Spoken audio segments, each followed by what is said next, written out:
Good afternoon, everyone, and welcome to the November 22nd meeting of the Township of Mapleton Council. I call this meeting to order. Before we start with O Canada, I'd just like to welcome two new members on council.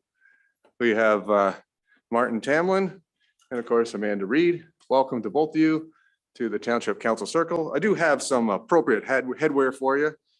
You need a winter hat that says Mapleton on it for both of you. And of course, when it's a little warmer, your summer hat, your ball cap. So there's your first apparel from the township. Don't say I never gave you anything. You now have it, but welcome to both of you. We really appreciate you running in the election, and the public has endorsed you to be here around this horseshoe with us. So thank you. I'd also like to welcome Mr. Jamie Morgan. Jamie, stand up, please. Jamie is our new Public Works Director, and welcome, Jamie. You started this week or last week? Last week. All right. You want to say a few words, Jamie, while you're standing? Just go. You got to go to the mic, hit the button, my friend. Yep. Just wanted to thank council and congratulations to everybody for their votes that they received. And I look forward to working with everybody, and I really enjoyed the staff here over my last week, and I appreciate the opportunity to work in Mapleton once again. I was here in 2016, so just thank you, and good luck and have fun. Thank you. Thank you, Jamie. And lastly, but not least, Mr. Clerk. It's his birthday today. Happy birthday, Mr. Clerk, on your birthday. Your 29 is looking really good, my friend. All right. At this time, we'll, if you can, please rise and we'll have O Canada.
Any declaration of pecuniary interest?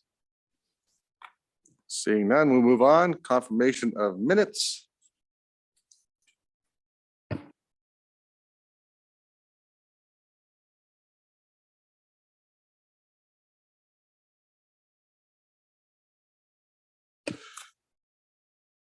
Moved by Councillor Martin, second by Councillor Ottens, that the minutes of the Township of Mapleton Council meeting held on November 8th, 2022 be confirmed as circulated in the agenda. Any additions or deletions to that? All those in favor, raise your hand. That's moved. Thank you, and carried. We're going to move down to item number 6, which have matters under the Planning Act.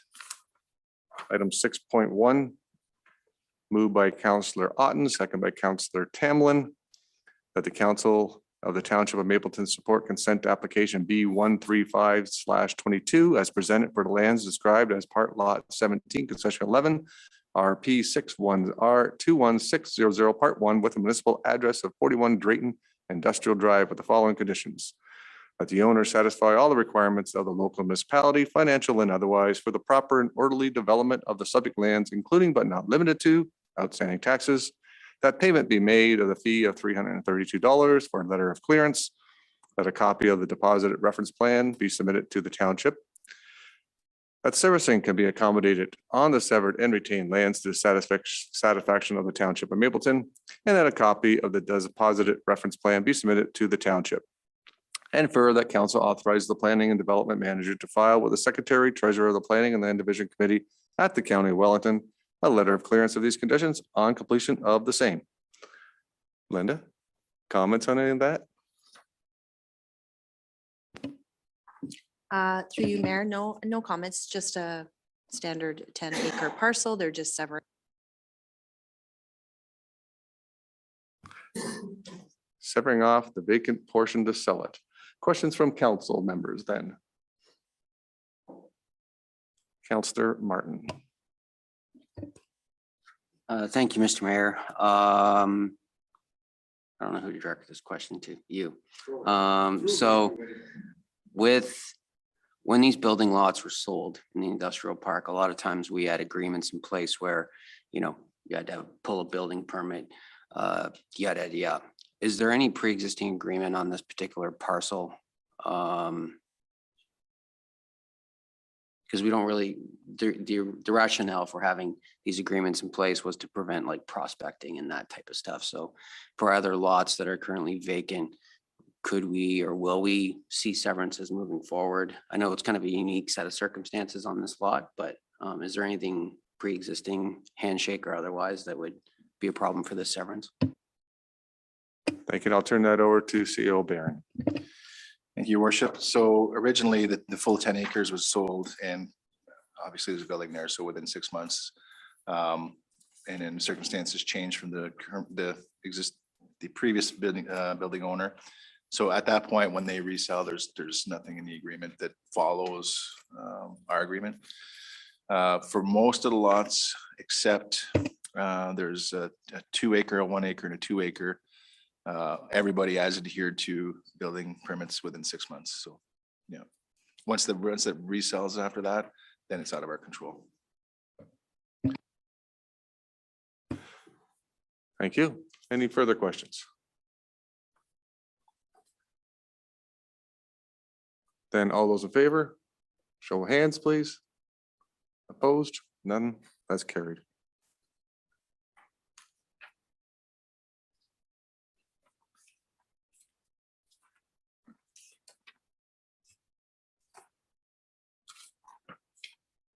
Next, we have delegation here. We have a Habitat for Humanity presentation. Ryan. Please just push the red button. Yeah, thank you, Your Worship and members of council. My name is Ryan Deska. I'm the Director of Community Engagement and Development with Habitat for Humanity, and we're with the Guelph Wellington affiliate. So we cover the territory of Mapleton and throughout Wellington County and the city of Guelph.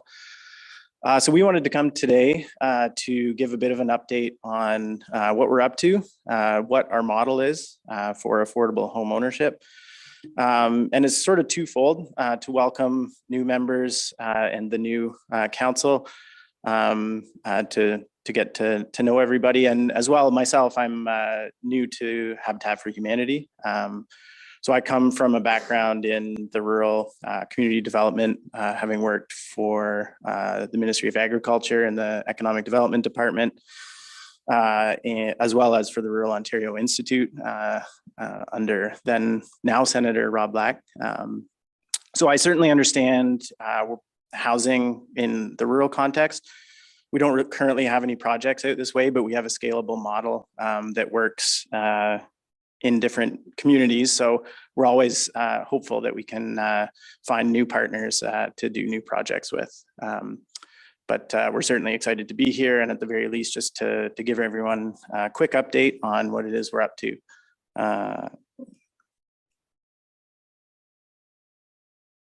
So maybe I'll just ask you to advance the slide. I don't know if this is working or not. So our vision is for a world where everyone has a safe and decent place to live.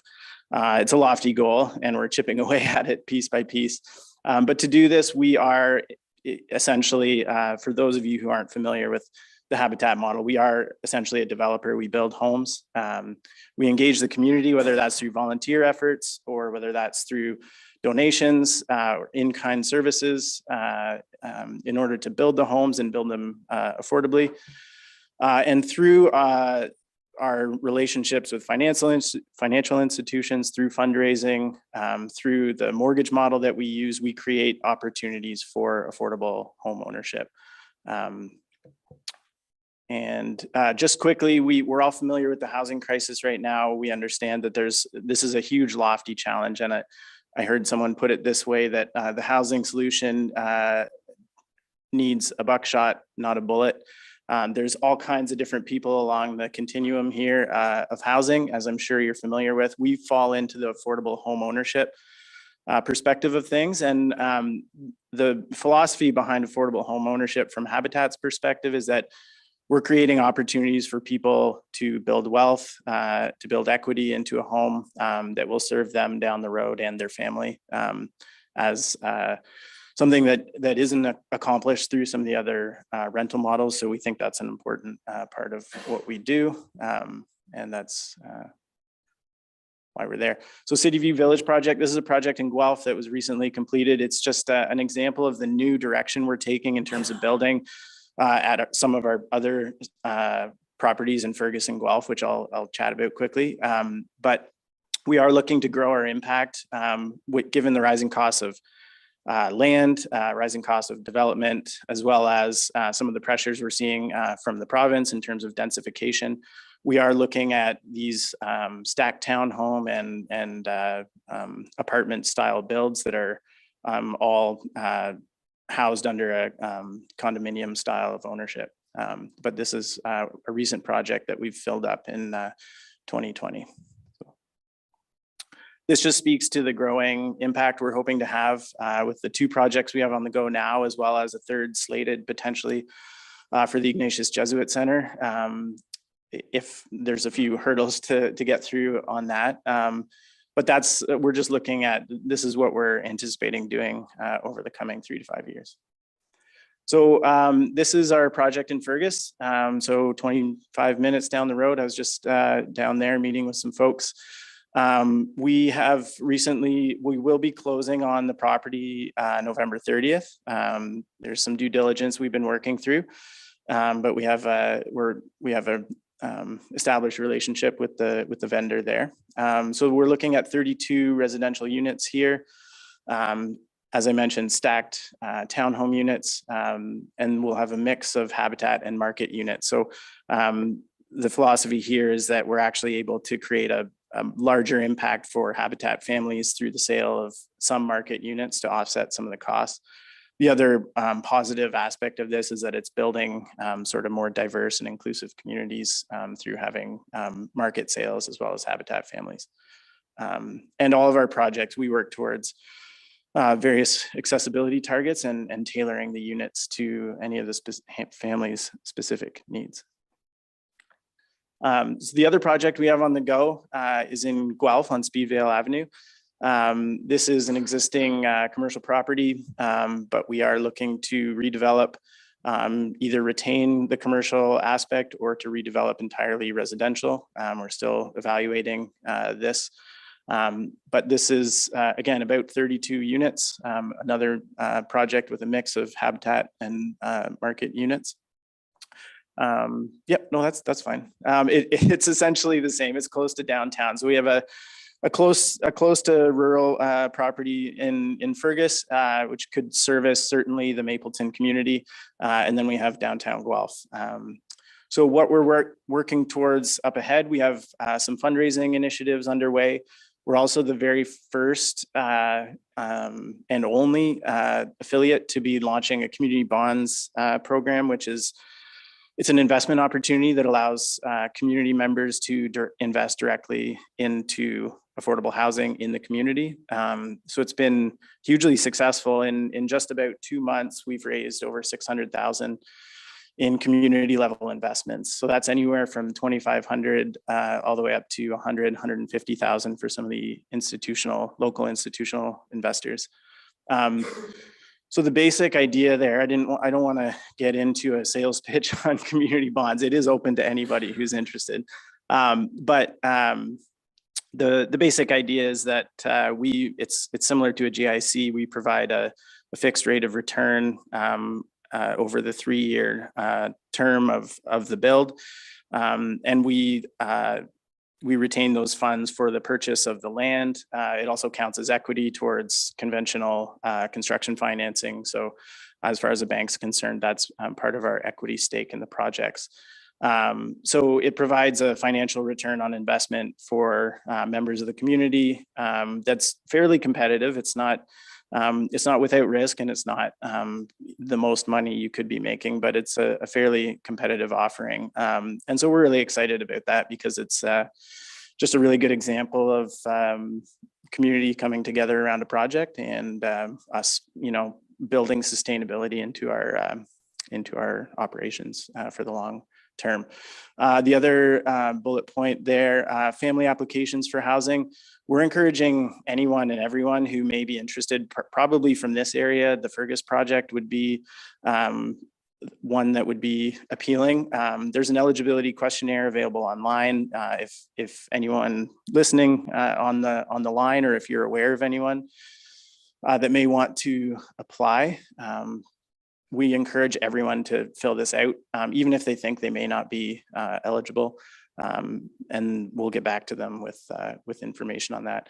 And then really, we're just working through some final approvals and conditions, working towards site plan approval, and hopefully starting to build in Fergus. At least we're looking at July of next year. So I think I have some slides coming up about community bonds, which we can leave. And if there's any questions more specifically about anything, I can answer those right now. So thank you very much for the chance to present and just give a quick update on what it is we're doing. And Thank you, Ryan. Yeah. Questions to Ryan from council?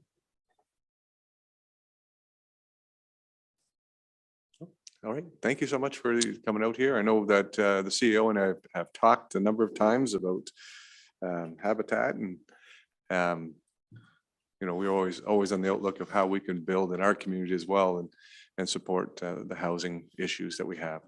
I do like your analogy. That's not a bullet. It's more like buckshot and get it out there. I like that analogy, but I do appreciate you coming out today and sharing with us. Yeah, absolutely. And we're always open to chatting. If there's any ideas for projects coming up, we're happy to come up here and meet again. All right. Thanks so much. Thank you very much. I have here a motion. I need a mover and a seconder. And the motion is that the Township of Mapleton Council receive for information the delegation of Ryan Dexter from Habitat for Humanity, Guelph Wellington. Mover, please. Councillor Martin, this was not part of our, right? Okay. Councillor Martin, Councillor Tamlin, all in favor then? That's carried. Thank you. Yeah, it was one that was missed, so we're just adding it in.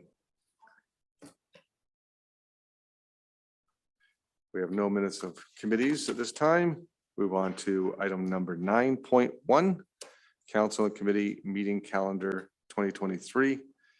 And a resolution here moved by Councillor Tamlin, moved second by Councillor Ottens, that Township of Mapleton Council received for information Clerk's Report CL 2022-20 regarding the Township of Mapleton Council and Committee Meeting Calendar 2023.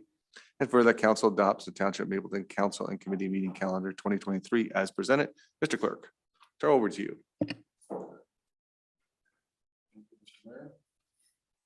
The purpose of this report is really just to put some movable stakes in the ground for 2023 meeting dates and start the conversation.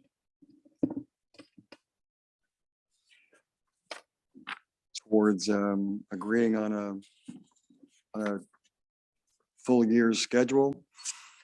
You'll note that the three main Ontario conferences have been highlighted on attachment 1.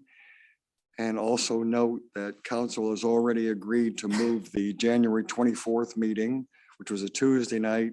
It is now one night later on January 25th due to Roma. The report also highlights that school break is in Ontario is March 13th to 17th. And council has a meeting on the 14th, so they may or may not want to have a look at that. And that's really it. Thanks. Yes, thank you, Mr. Clerk. Is there any questions from members of council? I know the clerk has pointed out the March break, and we could move that meeting. It is an evening meeting already. So any conversation, Councillor Martin?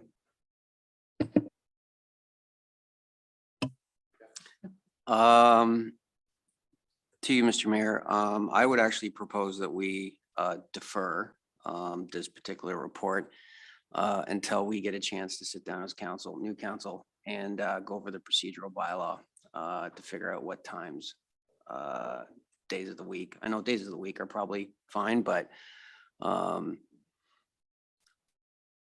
haven't talked to any new members of council, but they may have input on what works well for them and what doesn't. I know this is for 2023, but maybe if we had a chance to kind of sit down and review that procedural bylaw, figure out what works. And I also think, on a side note, this also incorporates committees. I think committees should have the ability to determine their own schedule as well without us setting it for them, just individual circumstances of committee members. I know all of this directly impacts our staff time and their attendance and ability to attend and all that kind of stuff, but I think it might be important to do that first, would be my opinion. Mr. Clerk, comments? Just a couple of comments. One is obviously the motion to defer is not debatable, so that would put an end to the discussion. But secondly, I can speak to the mayor about bringing the procedural bylaw back to the next meeting and at least review that portion of it. Thank you, Mr. Clerk. So we do have you moving the motion to defer? Is that what you're doing?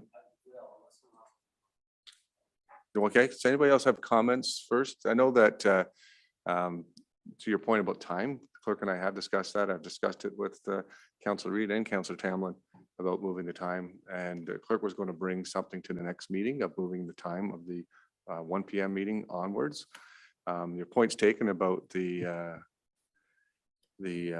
committees. The committees do discuss times as well, but the information is out there to the committees. Here's when they're meeting if you want to join. It's already out there. But there's always a discussion. I know last time they changed the timing of one of the committee meetings on their own without changing the procedural bylaw. Any other comments on this? Nothing? No. So motion to defer then? Is seconder for the motion to defer? Councillor Oddens. All those in favor of deferring this? That is moved. Thank you.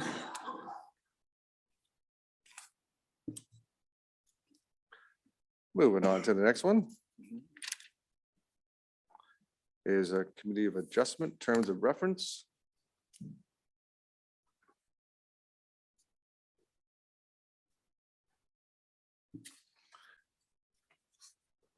Moved by Councillor Oddens, second by Councillor Tamlin, that the clerk's report CL 2022-21 dated November 22nd, 2022 regarding committee of adjustment terms of reference be received for information, and that council adopts attachment 1 committee of adjustment terms of reference for the council term 2023 to 2026, and further council adopts the per diem rates as outlined in the report. Mr. Clerk.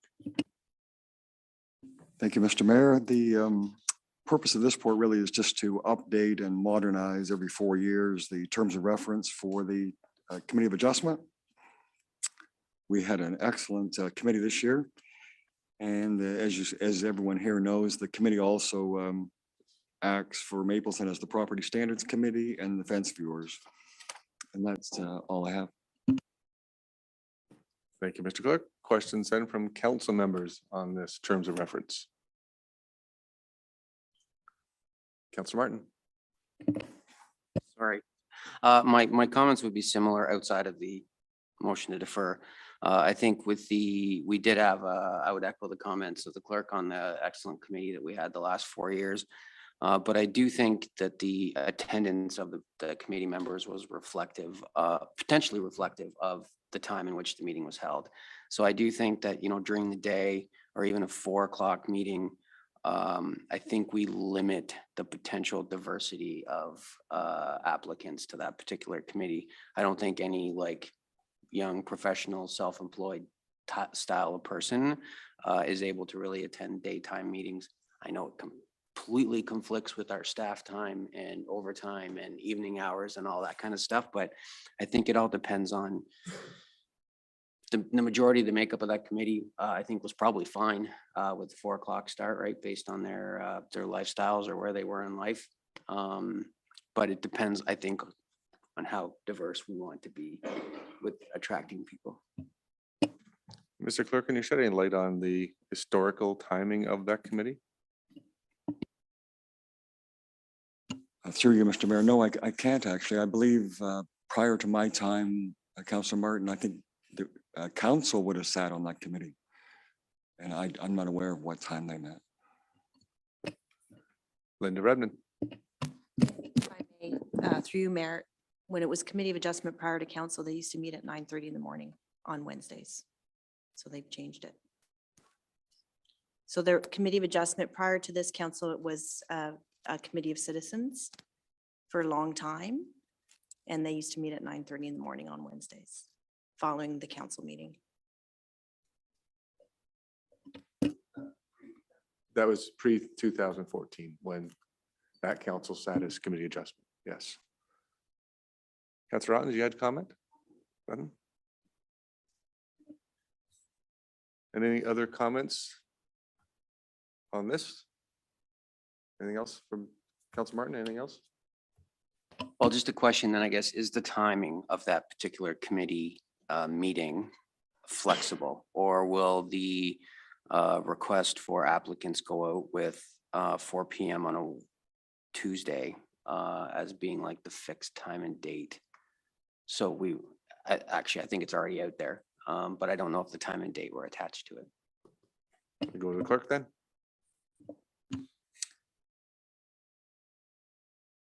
I can't speak with 100% certainty, Councillor Martin. I don't believe it did have the time and date on it. And we are getting a good response, some response. There was I believe the members were all wanting to come back, but we've got applications outside of that too. Anything further from council then?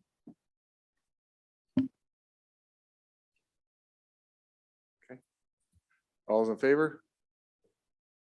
That's carried. Thank you.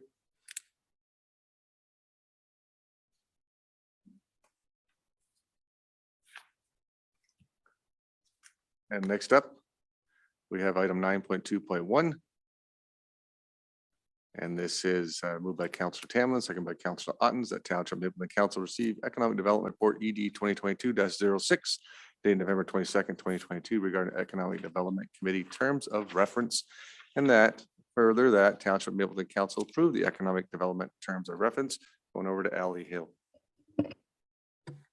So as the same as the Committee of Adjustment, it's just an update to the terms of reference as the committees are changing over with the terms of council. We just updated the terms of reference to be a more encompassing one. It was a lot shorter of terms of reference. We're going to try and sway the committee to be a bit more business representation. So some from our major sectors. We still will have members of the public, or they will all be members of the public. They don't have to be residents if they are largely in our business community. And we have just updated that they will meet 6 times a year rather than 4. We just found the 3 months in between meetings, sometimes things got missed in between them. So those are the major updates, and I'm here if you have any questions on it. Thank you, Ally. We'll open up to questions from council then. Councillor Ottens. Thank you, through you, Mayor. So this is actually thinking back to the previous discussion too, and this, if one of these committees did want to, on their own through discussion, want to change their meeting date and time, does council have to approve that, or can they just do that on their own then? If they start meeting and discover it's becoming an attendance issue? Mr. Clerk.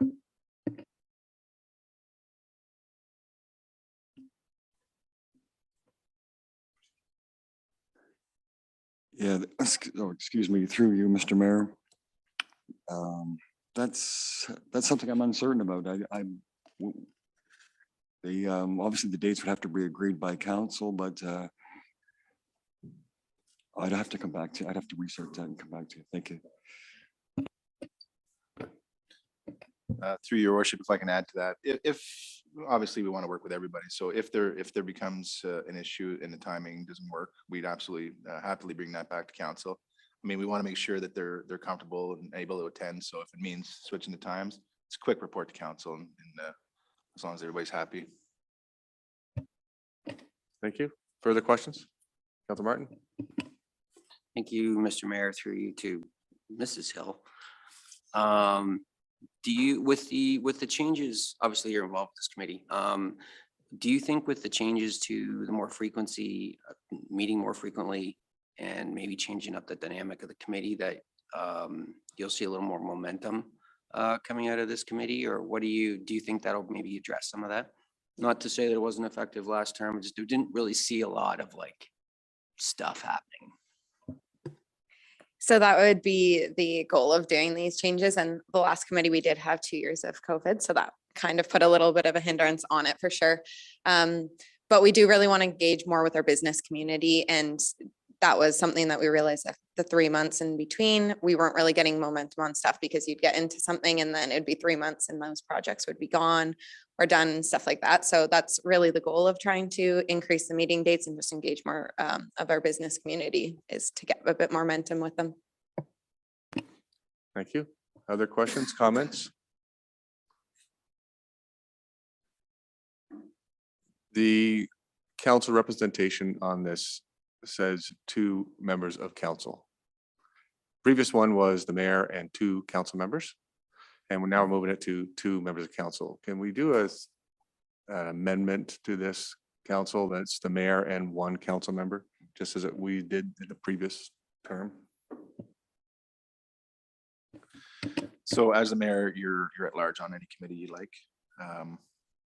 So if it's still the wishes, we can do that as well. I just want to make sure that was clarified, that it's at large. Okay, then we still need to meet an amendment. We don't need 2 members of council on the committee. It's just 1 member of council on the committee. Previous terms of council said, or terms of this said the mayor and 2 council members. We don't need 2 council members. 1 council member and the mayor is fine, just as we have on Parks and Rec and any other committee that we do. Would committee or council be okay with that amendment? Okay. Mr. Clerk, we have that noted, please.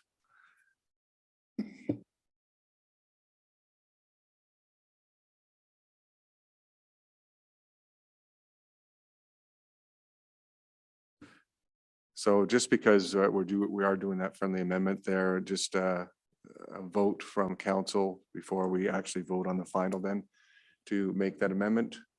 All in favor of making that amendment that it's 1 member of council and mayor? Okay, so that's changed. So any further comments then from council on this terms of reference? Then I'll call the question. All those in favor then? Any opposed? That's carried. Thank you.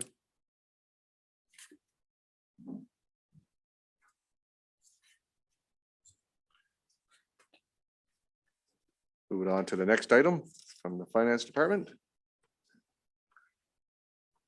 Moved by Councillor Otten, second by Councillor Tamlin, that the Township of Mapleton Council received Finance Report 2022-18 regarding RLB LLP Chartered Accountants Audited Engagement Letter as information.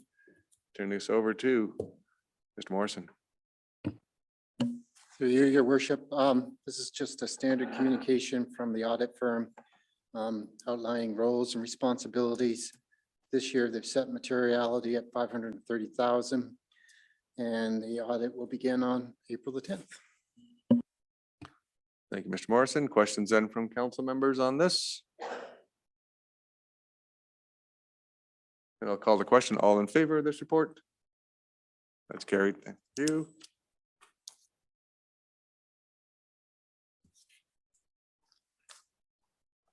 The next item is moved by Counselor Tamlin, second by Counselor Ottens, that Township of Mapleton Council received Finance Report 2022-19 regarding the Q3 2022 operating budget variance as information. Mr. Morrison. Through you, your worship, this is the third quarterly report and projection. I'm still, at this point, projecting a small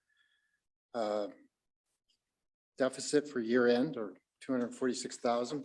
I will remind council that this is part of the third year of a 3-year budget, so we hopefully will come in with a surplus. I'm also noting that I see that we might be having to reuse the building reserve fund to offset some employment pressures within the building department. That could be a significance. We'll have to wait and see by the end of the third quarter how things will work out. Beyond that, I'm carrying through the conversations we've had in the prior to quarterly reports, with much the same trend as what I've been seeing. And we've been looking at how the capital program has been working as well. I'd be happy to answer any questions, should there be any. Thank you, Mr. Morrison. Questions then from members of council? Council Martin. Thank you, Mr. Mayor. Through you to Director Morrison. So based on the projected, deficit, I know you list out kind of the assumptions and stuff. Certainly by the look of the weather, we're not going to be getting any relief with on the public works side with winter control. Is it, or would it be prudent? I know you're projecting an overall surplus in the 3-year, but if you're projecting $250,000 deficit for 2022, would it be prudent on council, or I know you've never asked it, but would it be prudent on council to look at trying to mitigate that deficit, being that you're giving us a 5-week heads up kind of thing on where you think we're going? Or I know this is just for information, you're not specifically looking for anything, but is that something we look at, or being in the overall context of running a surplus over the last 3 years, we leave it as it is? Mr. Morrison. Through your worship, I think where we are at this moment in time, I think we should just run the course. I don't have a perfect crystal ball. There's lots of things that could happen between now and the end of the year. I believe that we will have to go through the entire reconciliation process at year end. And that does make some big changes in terms of deficit and surplus. Just when I talk about reconciliation, what I mean is that we remove all the reserves and put them, that's not really an expense, but, and then we add depreciation based on all the assets we put in. And what's in the surplus or deficit is literally what's not been allocated to anything else. And that's how the auditors come up with the surplus and deficit. Doing a projection on 100 different departments in the road section, trying to figure out what they're going to use in any particular time is kind of murky. And I think it would be best that we just wait for this process at this point in time. I hope that answers your question. Thank you. Further questions? And I'll call the question. All those in favor receiving this report? That's carried. Next item we have here is 9.3.3, moved by Councillor Martin, second by Councillor Reed, that Township of Mapleton Council receive a finance report FIN 2022-20 regarding the proposed fees and charges 2023. Mr. Morrison, back to you. Through you, your worship, a lot of these fees are linked to the budget presentation, and potentially you could ask your questions, but maybe we should just go through the budget presentation. And if you want to revisit these fees, we could revisit them at that point in time. Thank you, Mr. Morrison.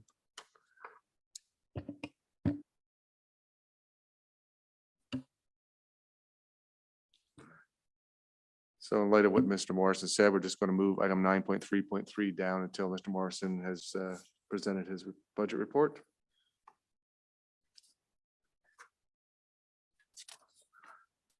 So go to 9.3.4. Moved by Councillor Reed, second by Councillor Martin. The Township of Mapleton Council received for information Budget Book Council Draft, November 2022. Further entitled Operating Budget 2023 with Capital Forecast 2023 to 2032. Mr. Morrison, I turn over to you.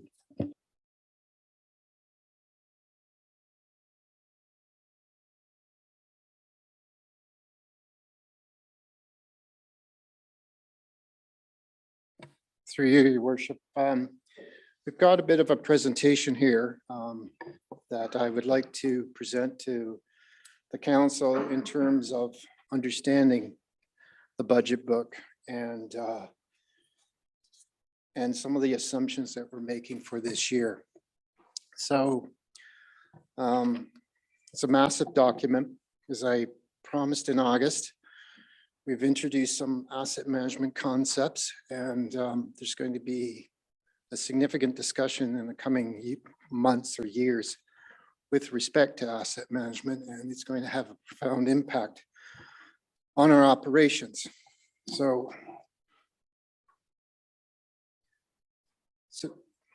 I was working on that one. Okay. So as you can see, I brought the agenda into components, and I thought we'd start off by how we do the budget process. And we'll look at some of the long-term financial planning strategies that we've adopted. We'll see how asset management is impacting.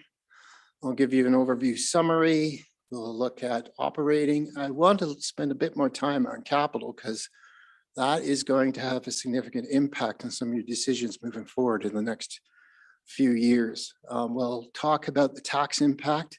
We'll talk about the water and wastewater impacts. And then we'll talk about the trend lines that we've always talked about here in terms of how we want to manage the municipal affairs. It's not moving. Is this not working? Okay. So the whole process is based on this pyramid. It starts with you and those in council.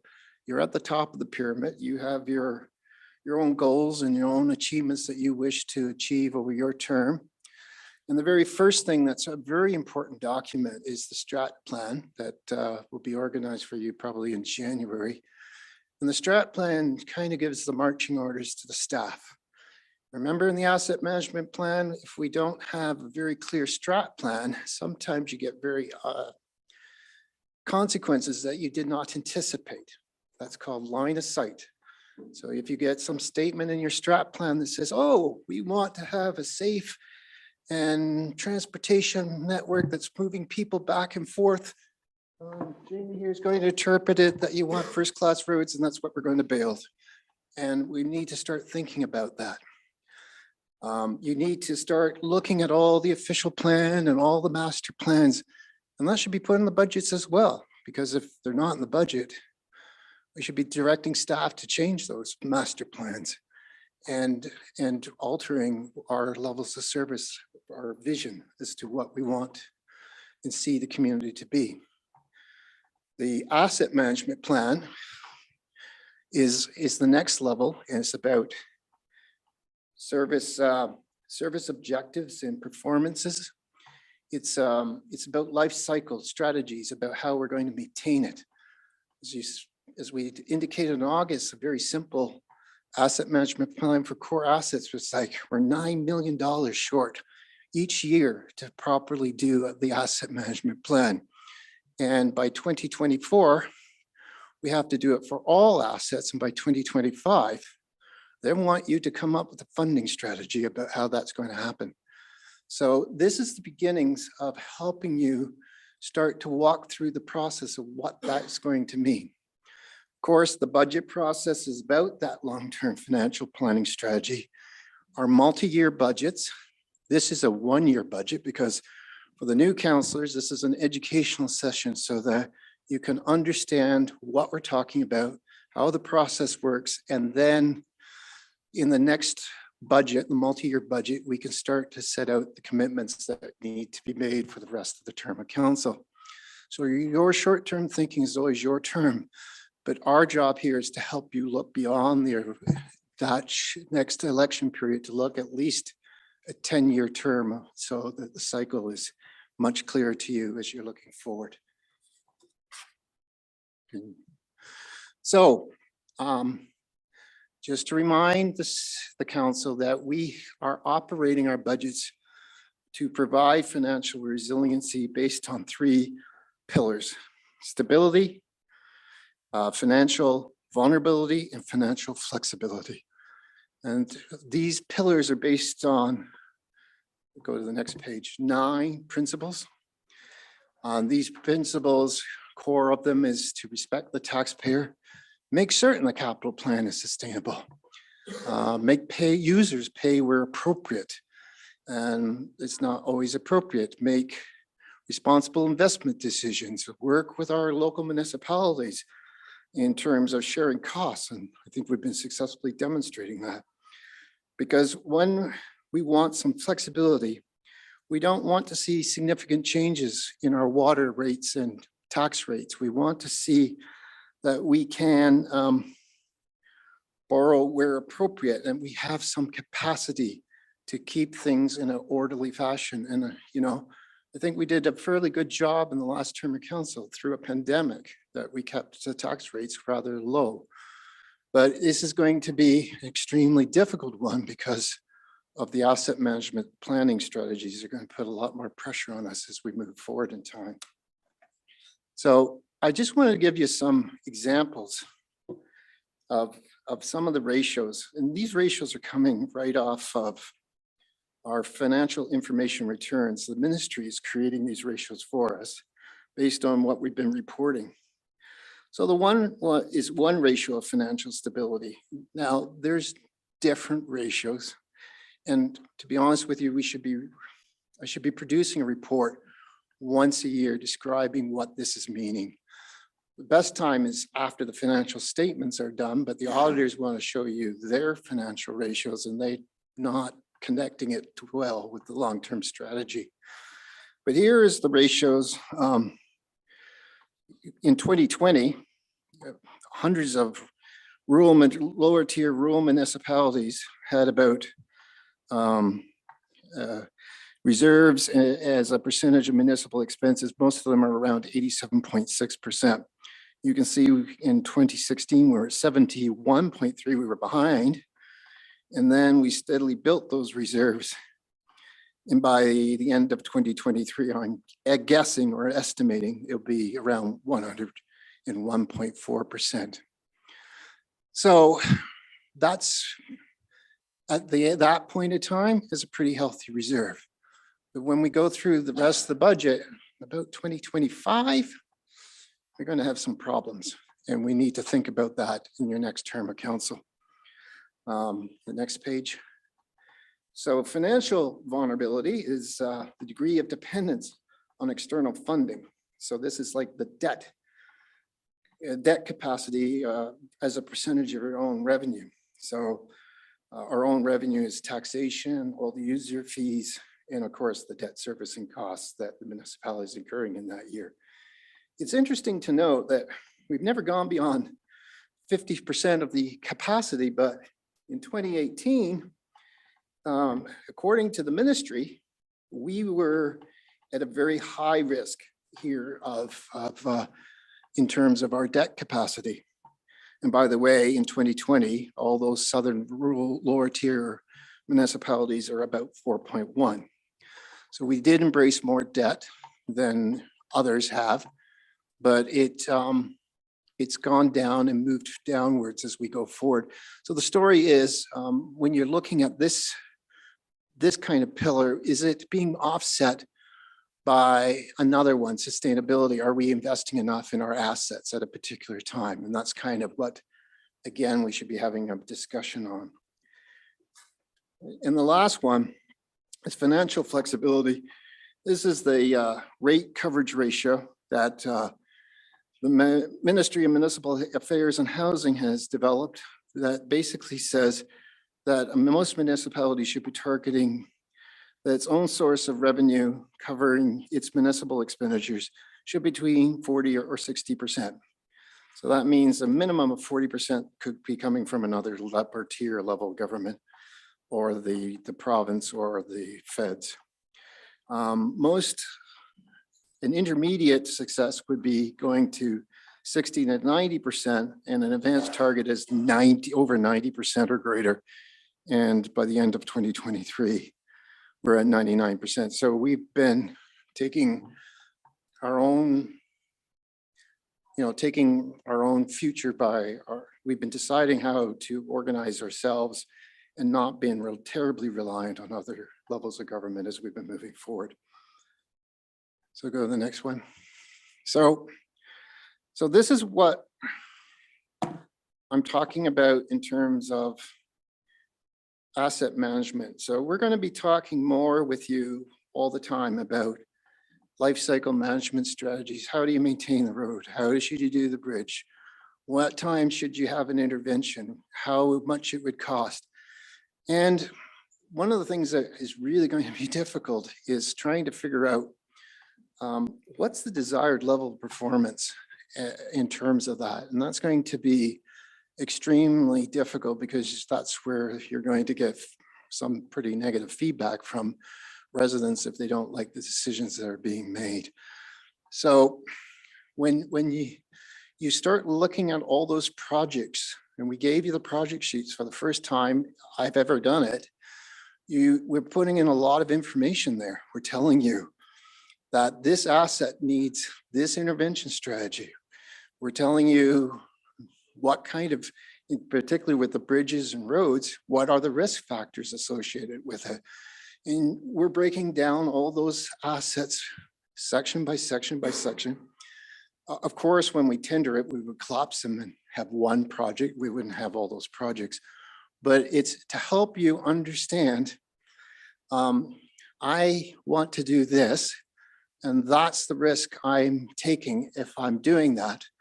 Because by the time we start doing it for all assets, you may not be in a position to make or fund everything that you want to fund. And some things might have to be taken off the table, or processes or techniques might have to be changed to make it happen and make it happen well. So, asset management here is what you're seeing in terms of this capital budget. So just to give you an example here, and I put this in with the bridges and the roads, is that we're defining what the probability and consequence, and the two of these multiplied together is a level of risk. And it tells you it goes anywhere between 1 to 25. And that's when you realize that something should be done or something must be done. We're not, some of it we are using, for example, the average daily traffic count. So we're kind of modifying not only as the cost that we may incur given how big the project is, but we're also defining, based on its condition as well. So all that information has been given to you in order to help assess what's going on. So let's move to the next section. So in terms of some of the budget highlights here, this one-year budget isn't really looking terribly far down the road this time, even though I'm trying to tell you that in the next budget cycle, we're going to have to look down that road a little bit. This is simply dealing with the pressures. So the good news this year is that our weighted assessment was at 2.96%. That's about the second highest in the county. And that was a very healthy growth number for us at this point in time. The 7% COLA increase is based on staff on your HR policy, where we take the CPI at the end of August and apply that as the COLA increase. But other things that you did not know about, and I've been talking about it a little bit, is that Insurance is going to be up 33%, another 90 grand or so. Operational materials and supplies, we're facing a 16.8% increase. Fuel is up at least 5.7. Telecommunications, 5.1. Contractual services, 24%. Our IT services are up 18%. So those are significant budget pressures, and this budget is simply trying to address that, not looking ahead, is simply being retroactive to the inflationary points that we're facing right now. We'll go on the next one. So it's worthy to note that in this budget, we removed the tax rate stabilization from last year of $246,000. So to start with, and not we'd almost automatically have a 2.8% increase in the tax rate because of the tax rate stabilization account. For those new councillors, in 2019, we had such a marvelous year selling some of the properties up in the industrial park. We had $1 million surplus. And the council of the day decided to give that money back to the taxpayers, and we gave that money back. But we cannot continue to use the tax rate stabilization, and we had to remove it this year. So that put us under immediate budget pressure of 2.86. So the COLA increase is 155,000, represents 1.7% tax increase. The associated benefits, another 0.8%. Materials, supplies, and fuels, almost 1.4%. Contractual service, 0.6%. Insurance, 97, another 1.1%. We've offset it with an increase in our OMPF funding that we will receive this year. We've increased some user fees. We're seeing some operational savings. And at this point, I gave you, each of you, a little reminder about how the government accounting is actually reported. And that's where we use terms like general government, protection to persons and property, transportation services, environmental services, health services, social and family services, recreational culture service, planning and development. These are not terms that are made up here in the township of Mapleton. They're coming from us, from the provincial government, and it's how they want us to report in our financial statements, in the financial information returns. And it's something they want us to structure all our internal reporting with as well. So just to give you an idea, and not to pick on anybody, but Public Works, is that Public Works is dealing with the maintenance of 375 kilometers of road. They're dealing with the maintenance of 220 culverts. They're dealing with 92 bridges. They're dealing with 18 kilometers of sidewalks. They're dealing with 1,365 traffic signs. They're dealing with 1,065 streetlights. They have to deal with all the municipal buildings that we have and the fleet accompanying it. Remember the scale of the operations that's going on here. So that's sort of what we need to think about it. In addition, we have about a water distribution network that's 17 kilometers long. We have a wastewater collection network that's 16 kilometers. And of course, we're maintaining 86 hydrants, 4 wells, 1 water tower, 3 pumping stations, and 1 wastewater treatment plant. So it's a lot of infrastructure there that we need to think about. And the old one I've always found odd for is health services. We don't really have any homes that we deal with at this level of government. Here at the lower tier, usually just means cemeteries. And that's what health services really mean. So I think right now, I'd like to concentrate a little bit more on the capital budget. So we're looking at $80 million over the next 10 years.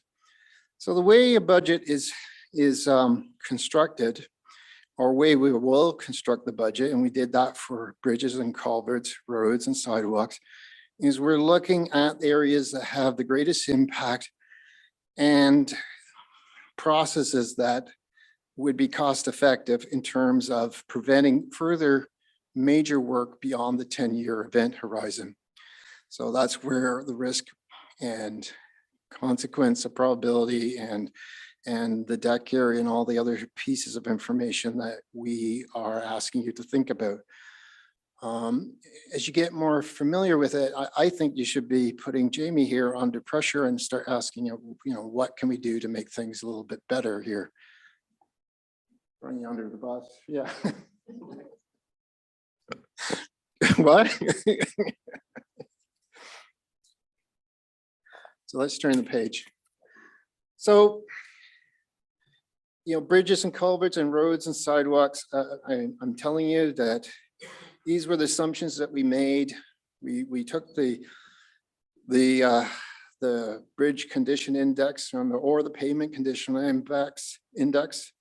We made critical lists. In the roads, we used AADT, which is average annual daily traffic counts. We compiled the critical lists and we came up with a number of projects that will allow, you know, as best we can, a rational way to determine how things should be done. Of course, we took all road sections and left them all in the same year so that when we tendered them, we could not disrupt the ratepayers and then, or taxpayers, and then do all those projects in that year. But as we're moving forward, as I said earlier, we may not have that luxury. So if we go to the next one, why would we not have that luxury? Because we haven't completed one of the major sections, which is in facilities. We haven't even no projects were added after the year 2028, because we have to do next year is a conditional assessment using the asset management uniform classification 2 that may significantly impact what we have to do and when we have to do it. So there is no point in just staff going around asking what they think should be done. We should have it professionally assessed, and then we could start rating those elements of our buildings. And I mean all buildings. That's the Drayton Festival. That's the medical building. The buildings that we don't traditionally think about, those buildings also have to be assessed and be part of our asset management because we own them. And that could add lots and lots of hundreds of thousands of dollars of maintenance that we hadn't even thought we had to do because we've been letting service groups look after them. But now they have to be part of our asset management plan. And we might find things that will be difficult. So you might have 3 road sections. You might only want to undo one because you have to do something over in facilities. And that's why we're doing it that way. So to get your thought process about how that would work. In the park section, I went and looked at the master plan. And I found these 3 projects here. The Morpheus Swing Set, Centennial Park Pavilion, and the Kinetic Playground that wasn't on our budget. So silly me put it on the budget so that we could keep an eye on that these projects are still being anticipated. We're hoping the service groups within the community could fundraise and make these projects come to life. And that's how we've been funding it. And I think you in each of these project sheets, you keep seeing what the CPI we were using, what the construction index we were using, whether we're using consultants, because these projects should be recalculated in value based on the dollars being used in that year. So today it was $2022. Next budget cycle will be $2023. The budget cycle after that should be $2024. So we should be constantly changing the numbers as we move forward in time so that we are appropriately gathering the amount of money that's required. So here's fire services. is probably an example where there's been a significant market price adjustment because we had to defer projects and increase the reserves in the fire area because there simply isn't enough money from protective services to fund it. The fleet was basically, if we didn't have a market price, we just simply inflated prices 7%. So in other assets, the Drayton Cemetery plan, I also looked at that cemetery plan and added various phases that I actually put in the project sheet, what the phases are, and then in our 10-year time horizon, told you what would be required if we were to follow through on that plan. And there's not enough money in the Drayton Cemetery plan either. There's not enough money in the reserves to fund it without a transfer from the capital reserve. Taxpayers would have to pay for the Drayton Cemetery plan. And that's something that we would like to, you may want to be considering as we move forward in time. And we put an ADOA compliant elevator here so that we could have some more office space in the downstairs part of the building. That will be paid and funded through the Building Reserve Fund, which is separate from the taxpayers that are coming from the development community. So the next one is the water and wastewater master plan. So I didn't really look terribly far down the line here because the master plan is not due to March of this year, or March of 2023. So I just took the highlights that I know of and then based a plan where we were able to move some of the projects back, and then based on some generous funding we received from the green funding from Investment Canada, we're able to do the Moorfield water system renewal. But by 2027, they're suggesting they want new wells, a high lift pump in Drayton. They want us to upgrade the distribution extension pipes, 17 kilometers. I don't know if it's in Drayton or Moorfield or both, of $1.3 million. In the wastewater section, we're looking at a major upgrade to the sanitary pumping station. We want to move our, improve our water plant. We want to move to 13 cubic meters per day, which is the reactor, the MBBR technology. That's going to be potentially 5.5. And then there's a gravity system of $3 million. So in order for us to grow as a municipality, this is a lot of money that it has to happen in Moorfield and Drayton. And I'm looking at in the budget that at least $5.8 million come from DC funding. We're going to see 4.9 from a grant money. We might have to go out and above, get another $6.7 million in debentures. And the reserves are going to have to cover 7.6 million. And we have other grants, a little over $2 million coming in the next 10 years. So there's a lot of assumptions being made here. And this is, I've had questions before how growth pays for growth. And what you're seeing is that at the end of 2021, we had almost $1.9 million in DC funds sitting in the bank account, waiting to be applied for the tower. And how growth should pay growth is that you shouldn't have any money sitting in the account. You should be spending all of it so that the balance at the beginning of the year is zero and the balance at the end of the year is nil. And how does it pay for it? So any money that comes in should go out and be applied to some project. What you're seeing here is an inter-fund transfer. So if we were to if we were to continue to have the DCs funded, we would have to see some money coming from somewhere in 25, 26, 27, 1.8, 1 million, $3 million. That could come from the capital reserve. That could come as going out and issue another debenture. But somebody has to fund it. And that would be, and we would make the development community pay for it.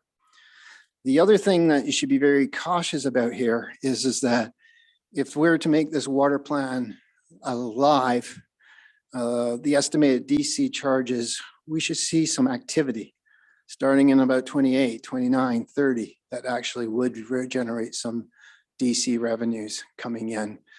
When we are expecting 1.5 million new people coming to Canada in the next 2-3 years, and they have huge growth expectation in the next 5. Like I've been hearing at MFOA conferences, they want 10 million people in Southern Ontario within the next decade.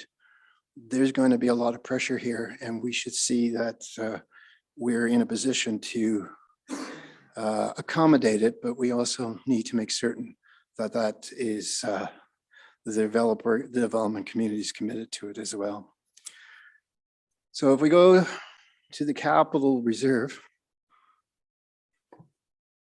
So I showed this is another continuity schedule. By the way, all the continuity schedules are in Schedule B of your budget. And the continuity schedules are kind of very important because it's telling you a story about, yeah, can you actually do what we're planning to do?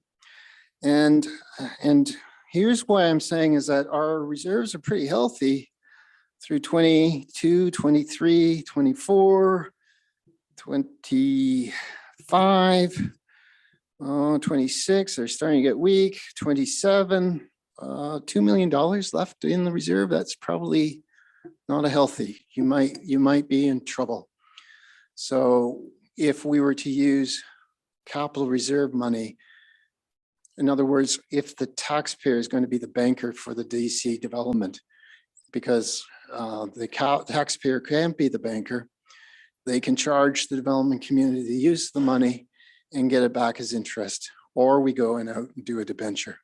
So when we're talking about setting the reserve rates over the next, your term of council, you better start thinking about that problem that's just going to come just as you're coming back into the next term of council, because that could come and make a serious problem for the next term if we don't think about that carefully.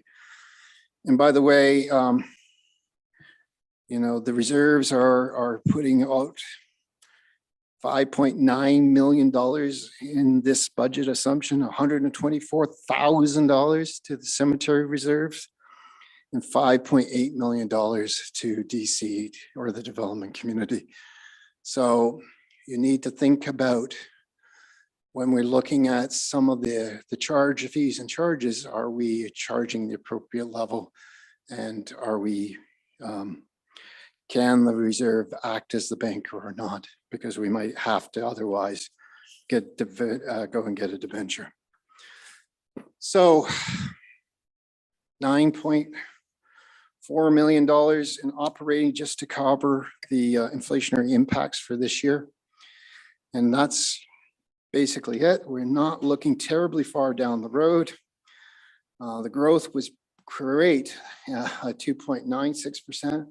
So even though the levy is 6.96, the tax rate, or the impact on the tax rate, would be 3.89%, or $18 per $100,000 for the residential taxpayer. In the water rates, when we left it at the end of last year, we were looking at an additional, we saw a rate increase of about 10.5. We were looking at an additional rate increase of 11.4. A couple of things happened. We got the green funding for the Moorfield Distribution Center. You know, that's over $4 million. And we, based on the work that's being done in the master plan, deferred major projects. So instead of seeing a major increase of 11.5, I think we can live with a 6.58% increase, because that's inflation. for this year. Of course, this is the trend line. You know, with a trend line in terms of taxation revenue, you want to keep seeing it go up, not fluctuate up or down, because a steady increase in the tax rate will be able to fund and maintain our reserve levels. So reserves typically should be targeted at a level that would anticipate the expenditures in the next year, and that you're maintaining this proper transfer between year to year. It's intergenerational so that we don't see huge swings in the tax rates. So that's it for the budget presentation. I will ask all sorts of questions, answer any questions you have with respect to the actual line by line items, but that's a huge task, and I think you should take some time to absorb it. Thank you, Mr. Morrison. Quite the detailed presentation. Lots of information there for council to absorb.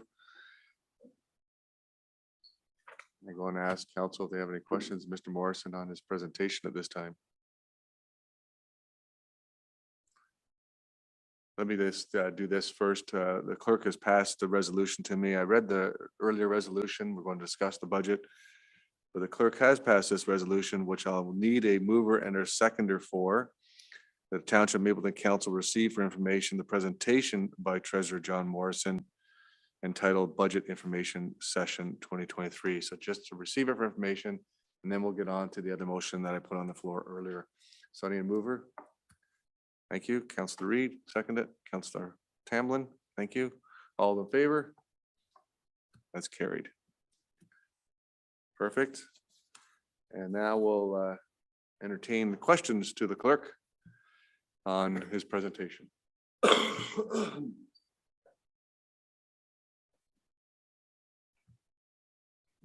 Any questions on the presentation? Councilor Martin. So are we discussing the budget and the various departments today, or are we doing more high level stuff? Mr. Mayor, what do you envision? Morrison? Or John? Any area, go ahead. I'll try my best to answer the question.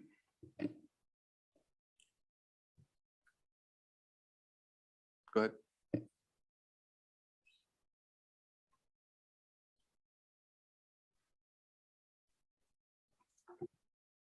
There we go. So I've got a bunch, but I'll do some high level ones maybe just to start.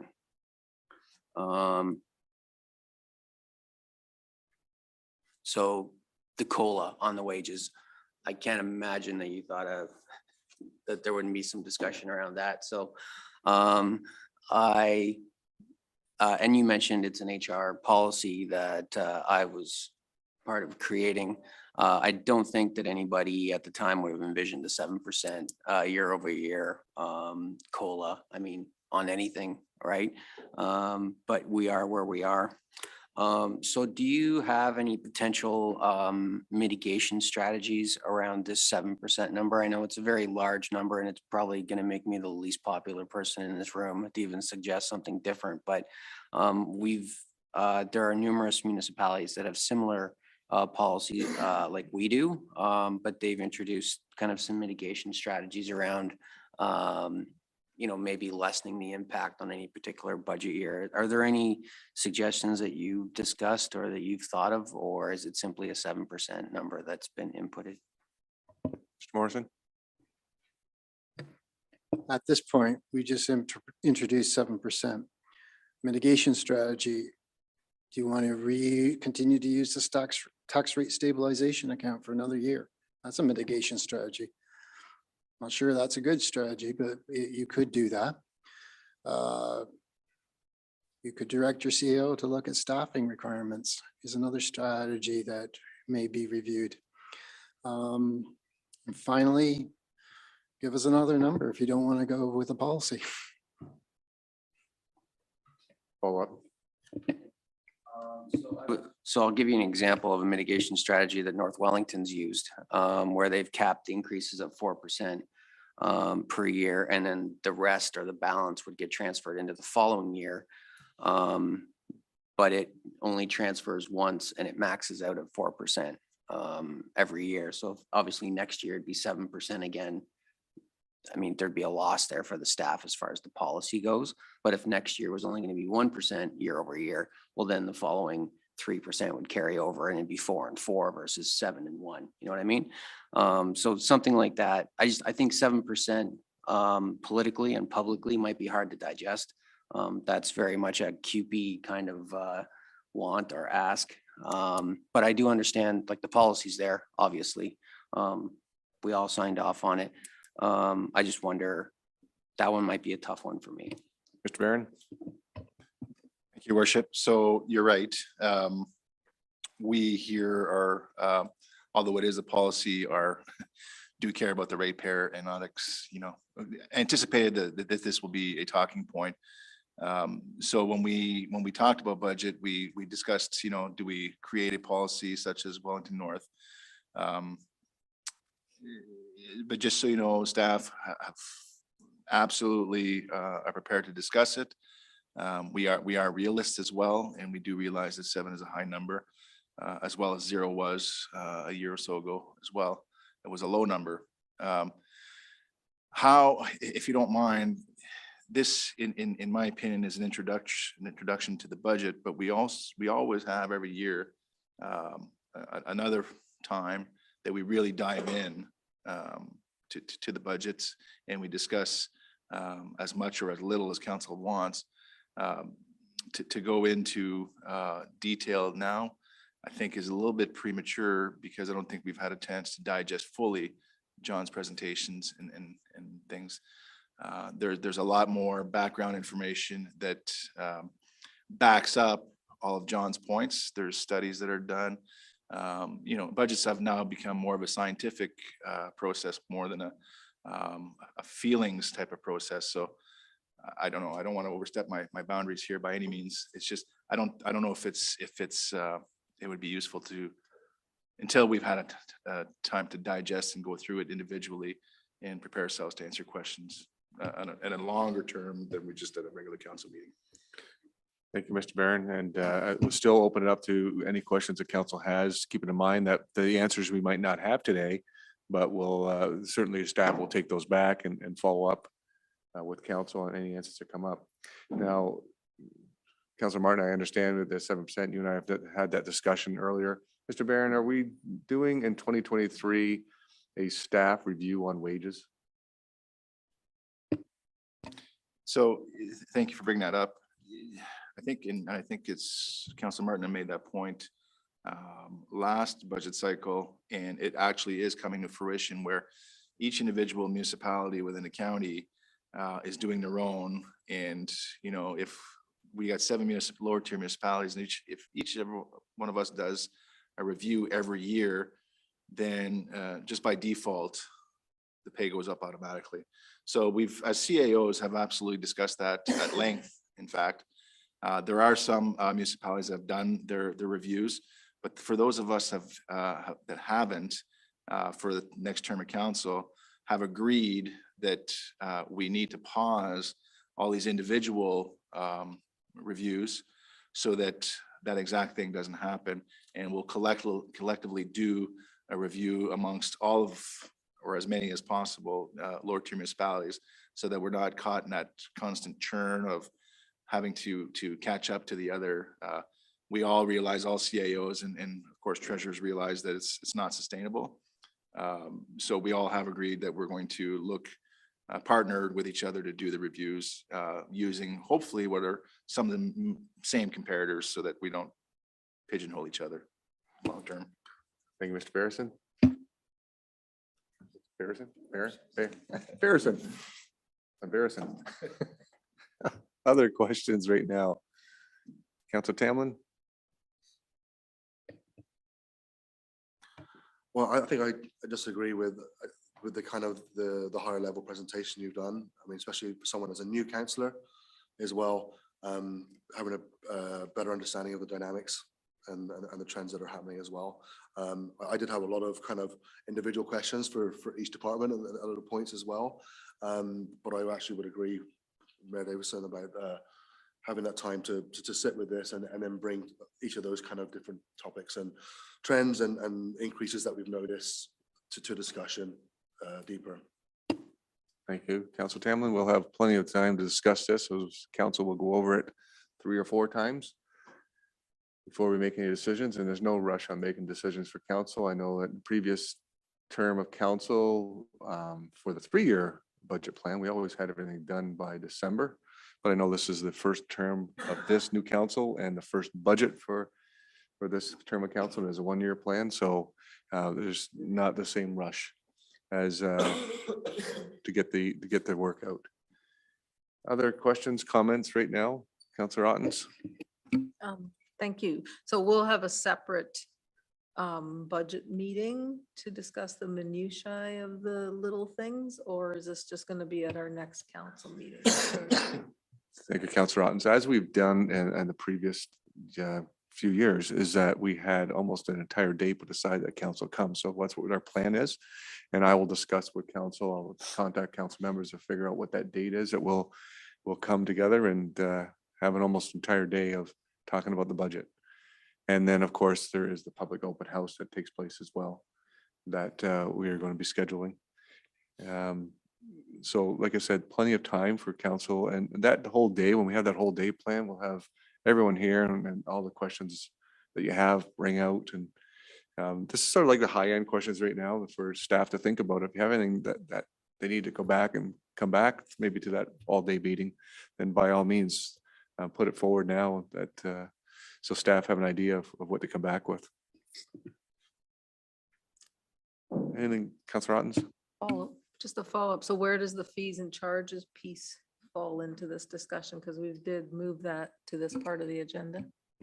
Yeah, we're going to do that right afterwards. Mr. Morrison wanted to get this high end here, but council still has the opportunity to defer it until another date. Just be mindful that we like to get the fees and charges bylaw done for January.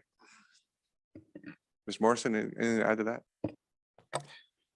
Through your worship, I think we were looking at the fees and charges. The ones highlighted in red are what's being increased. So in light of some of the budget pressures at a high level, you can then start asking your questions about some of those individual areas. And again, it's going to come back to some of the more detailed questions that you also are eager to find out about individual budget items. All right, any other questions at this point in time? Councillor Martin? Yeah, thank you. I guess it's kind of my fault for not getting further clarity. I could have spread my 8-hour investment into this budget book out over a period of time instead of since Friday. If we're not going to go into detail today, but it makes perfect sense. I like the logic. But we did talk about just briefly about this being a 1-year budget. So through you to Director Morrison. So what was the rationale for going 1 year versus starting off with a 3-year budget immediately, or a 4-year plan even?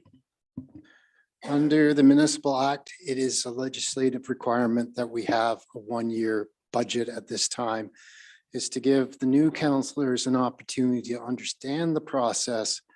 And then once they understand the process, they would be better engaged in developing that 3-year budget. Thank you, Mr. Morrison. Good question. Anything further?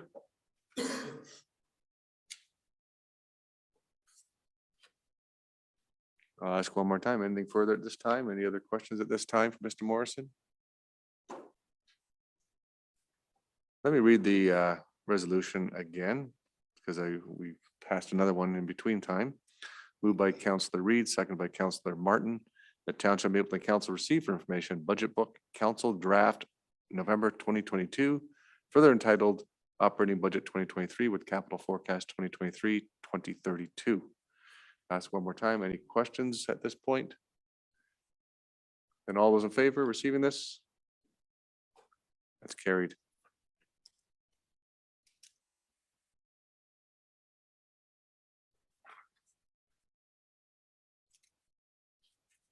We'll go back to item 9.3.3, and this was moved by Councillor Martin, second by Councillor Reed.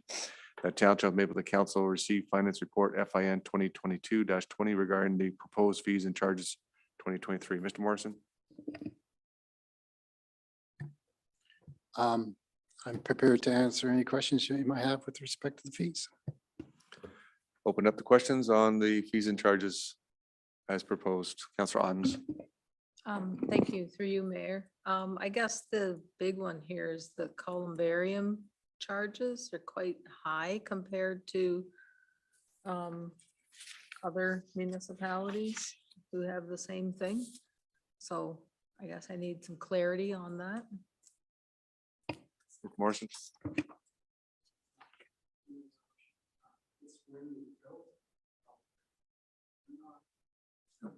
Fit here, we are covering our costs that we incurred in 2022. I believe there's a very small portion of that is actually trying to make a transfer to the reserve so that we could offset the cost of the other columbariums that is part of your master plan. But we're looking at this point, as I said in the presentation, that if we are to follow the master plan, the taxpayers are going to have to not only put in the reserves each year, but they're going to have to put in on top of it another $124,000 to make it happen. So the price of the columbarium is higher relative to our peers because we're the new guy on the block and we had to pay a higher price for it. And we are just simply recovering the cost of that columbarium that we built this year. Thank you, Mr. Morrison. Other questions from Mr. Morrison on the fees and charges?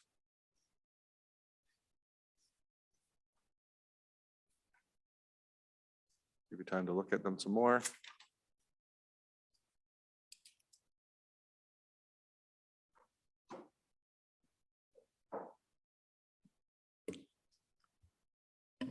Councillor Ottens, you have another one? I didn't write the page number here, but under hall rentals, I'm just wondering what this means. A catering endorsement bar service. It said it was new, trying to find where it is here. I just wondered what that meant. Hall Mr. rent. Morrison? Does Amy know? Amy? So the catering endorsement is for when our staff take our, like, and we get outside for a venue that requires additional staff who wants to work. So in the past, there really wasn't a fee for that process. So for example, a fall diamond tournament in Moorfield that would like to have a bar outside, this allows them to pay that fee to have the bar outside. Okay.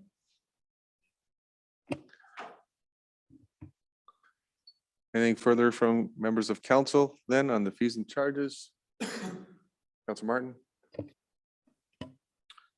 Thank you, Mr. Mayor. A couple specific questions around, well, first, the alignment of minor hockey fees, actually, I never thought of that. That seems to make a lot of sense, going out and making sure we're comparable. Specific to, I think it's actually a minor, is it minor sport fee? I believe it was. So does that fee, does Reachforth qualify for that? Yeah, okay. And then lastly, minor baseball fee, which is a new introduction or a new fee. How does that coincide? I know it's under the Drayton, I believe it was under the Drayton Baseball Diamond fee and charges, but Drayton Minor Baseball is one association, runs out of Moorfield and Drayton. The Drayton, the Moorfield Ball Diamonds have the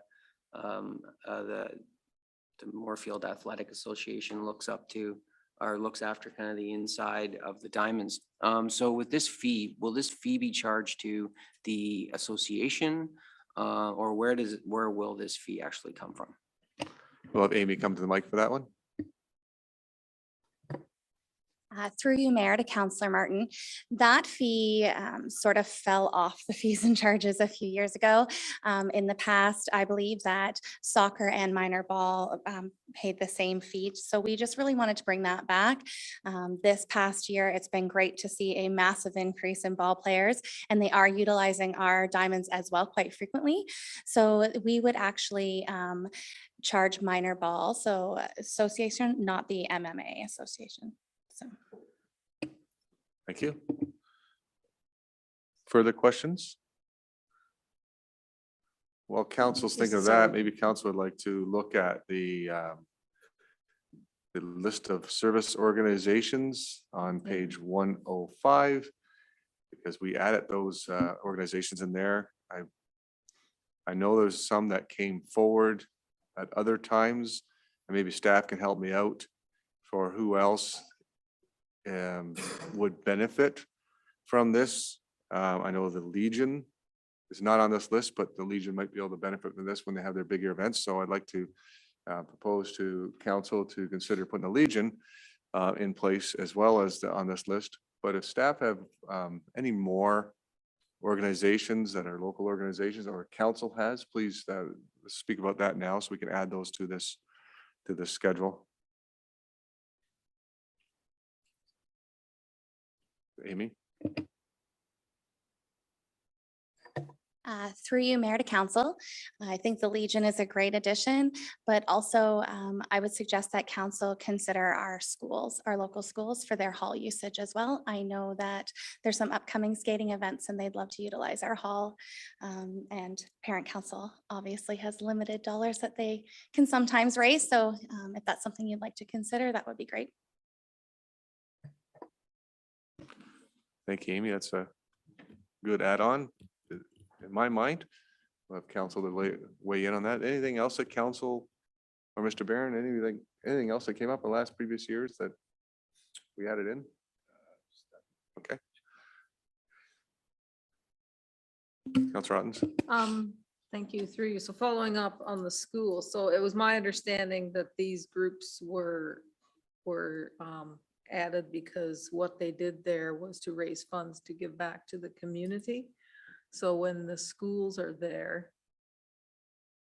like, does that cover giving funds back to the community, or is it just raising money for themselves? Because then you could follow that up by saying then churches who are nonprofits also want to use it to raise money for their own fundraisers. And when you say schools, is that just the public school, or does the community Christian get involved, get included, or the Mennonite schools as well? Like, I'm not sure what kind of a, how does that work here? Question, Councilor Martin. I would agree with Councillor Ottens. I think it's a slippery slope. The design was always a service club, like a volunteer organization whose the proceeds go back into the community. I think it's a slippery slope where everybody just gets the hall for free at some point if we just keep adding. I understand the school part, but like they've got gymnasiums and big, like usually facilities that they can use to, I don't know. I like keeping it with a select group of local service clubs where it's our own local people putting in elbow grease to make their communities better. And I struggle to get, the Legion would be, obviously would make sense, but to get too far off of that seems to get a little murky for me. Councilor Tamlin, Councilor Reid, you want to? Councilor Reid? I would also have to agree with service clubs. Like, this list is awesome. These people all give back to our communities in so many different ways. But it can get really murky when you start including everybody, because then you're asking for, like you said, churches to get involved or other nonprofits that maybe aren't doing the same flip back directly to the community. Yes, it directly involves people that live here, but that's what those parent councils are for. Thank you, Councilor Reid. So would council agree then to add the Legion onto this list? Thank you. So let's get back to the rest of the fees and charges. Any other questions or comments on this fees and charges? Councilor Martin? If I may follow up on that baseball thing, the baseball fee, not to hammer a point. And Gertie is going to probably have an issue with me, but so we have a situation where in Moorfield, we have a volunteer organization that looks after the interior of the ball diamonds. In Drayton, that's not the case. I assume it's just all township maintained. We're wearing big boy and girl pants now. Is there really a need? This is where Gertie comes in, to have a volunteer organization that looks after portions of our facility.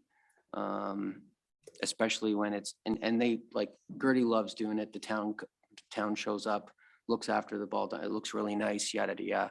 But I wonder if we're getting to a point where, like, maybe we don't need to ask volunteers to look after our ball diamonds. I know we've talked about this kind of indirectly over the years.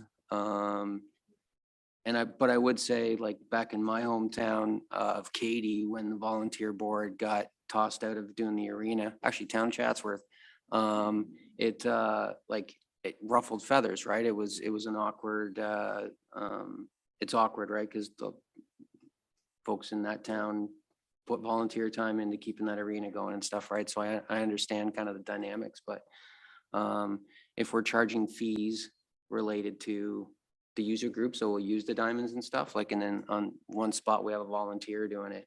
Not all of it, like, I know we cut the grass and stuff in Moorfield, but I don't know, it gets a little maybe worth the discussion at some point. Right now, I'd love to put Director Morgan under the bus, but I'm not going to. I'm going to put over to CAO Barron. Through your worship, and thank you, Councilor Martin. If you remember, when I first joined this Mapleton organization, I thought the exact same thing. And back then, I guess it was clarified that it was tradition, things like that. But, you know, if we put, like I said, 100% our business hat on, it maybe not be the best arrangement for the township. Some of the expense is for Moorfield is borne by the taxpayers of Mapleton, but none of the revenue is received by the township of Mapleton. So business-wise, it really doesn't make sense. Understandably, there's always two sides to a story, and there's a long-standing tradition that this is how it's worked before. So we never really opened that up to ruffle feathers, but I completely agree it needs to be looked at from my chair anyway. Anybody else want to weigh in on this?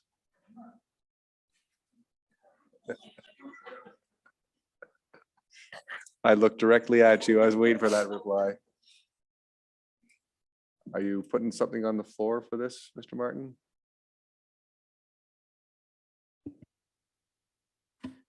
It's not related to the fees and charges specifically, no. But I think it's worth, like Manny indicated, a conversation with the MAA and see what their level of interest is moving forward.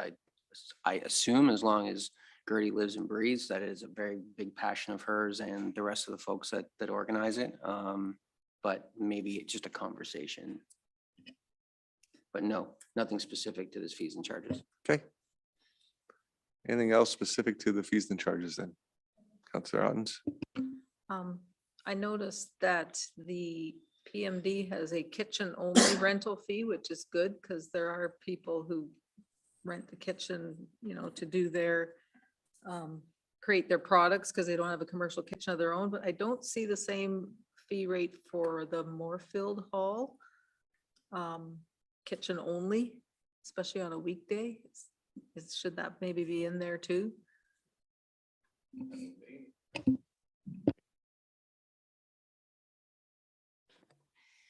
Through you, Mayor, to Councillor Ottens. When we looked at the fees and charges this past year, you'll notice too that that fee does have a bit of a reduction to it. When you compared it to our neighbors, we were honestly really much higher. And so we felt that by keeping that available in Drayton, where there's already staff there to open the building and be there should there be a need, that was the best way to operate that availability for the kitchen. So what was the fee for the PMD kitchen only that we're now going to 85? What was the fee? I believe it was almost double that, and our neighbors are still less than the 85, so we sort of wanted to meet in the middle there. All right, thank you. I know that's one of our vendors moved to his business to a neighboring municipality because of that change. And this fee might entice the vendor to come back. Did you want to see one for Moorfield? No? Okay. All right. Other thoughts then on fees and charges? Councillor Martin? Last one, I promise. Is there a reason that the fire department and the public works roads fees and charges are exempt from this increase?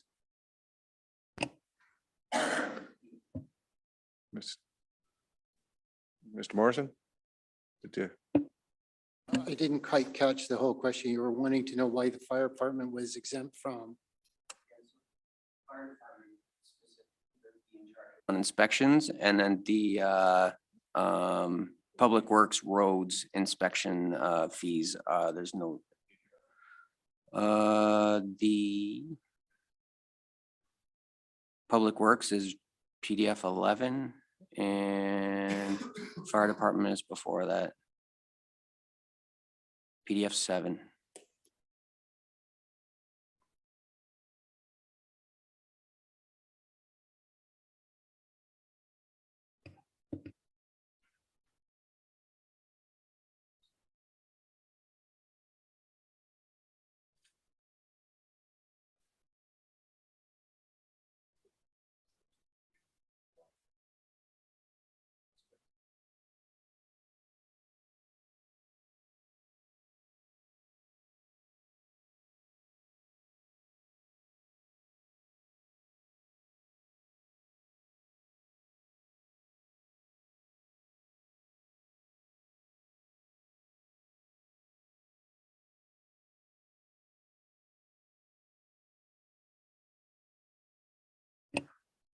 Mr. Morrison, you can turn the mic on, please. And on Schedule D, we're looking at single residence at 75? Is that what you're questioning? I believe that the inspection of $75 per resident is they're looking for fire hazards and fire safety. And help me, Jamie, but isn't the fee for $300 entrance permits,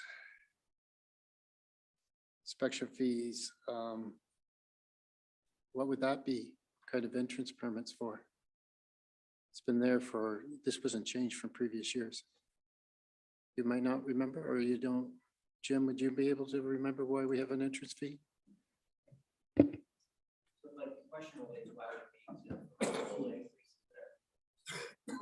Yeah.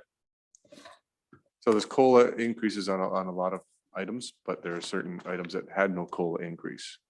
So I think that's what Mr. Martin's trying to ask, Oh, I see. why the COLA increase was not included in some of these items.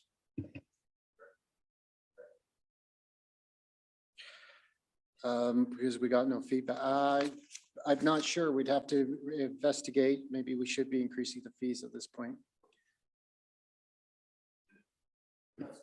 Go ahead. There's a rationale specific if there was like a ministry standard set fee or somewhere where those fees are etched in stone outside of us.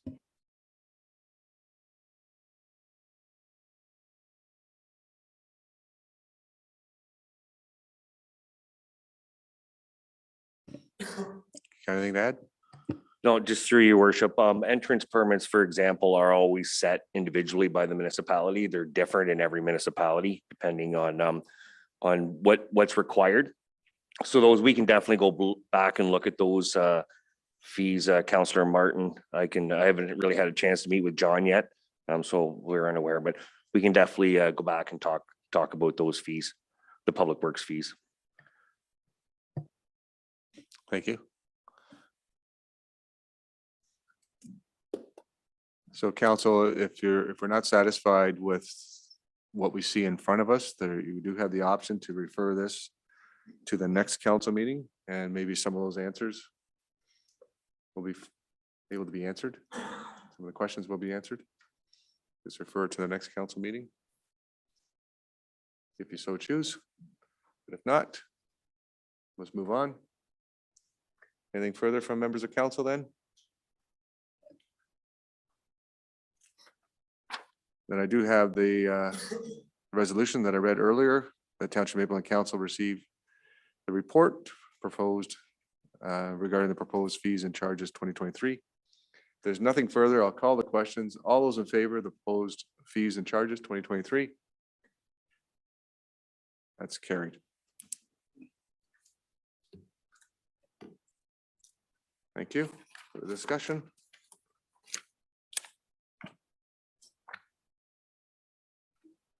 And of course, that's carried with the changes that were discussed. Mr. Clerk, adding the Legion for one. Moving on.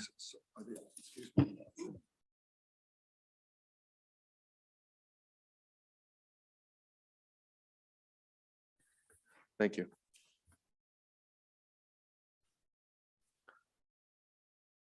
Going on to 9.4.1. Moved by Councillor Martin, second by Councillor Reed, that Township of Mapleton Council received drainage report PW 2022-15 dated November 22nd, 2022, regarding a notice of request for drain major improvement, Sodden Municipal Drain under Section 78 of the Drainage Act, RSO 1990, location concession 12, North Part Lot 1, former Maryborough Township, and further that the Council of the Township of Mapleton accept the notice and prepare a notice to be sent to the owner requesting drainage, the clerk of the municipality of North Perth, and the Maitland Valley Conservation Authority. Who's be speaking to this one? Jamie? Through your worship, this is just a standard report when we have a request for improvements, Section 78 under the Drainage Act. And as we move forward through the process, we will be working with the engineer appointed to this, and we'll bring everything back to council for their information. Quite a process. I'm not sure if the new councillors have been involved in the municipal drain world.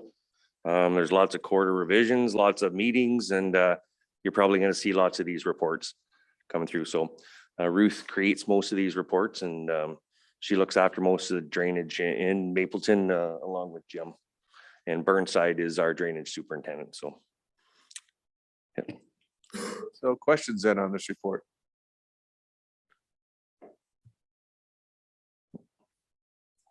Not seeing any questions? Then I'll call the question. All those in favor? That's carried. Thank you, Mr. Morgan.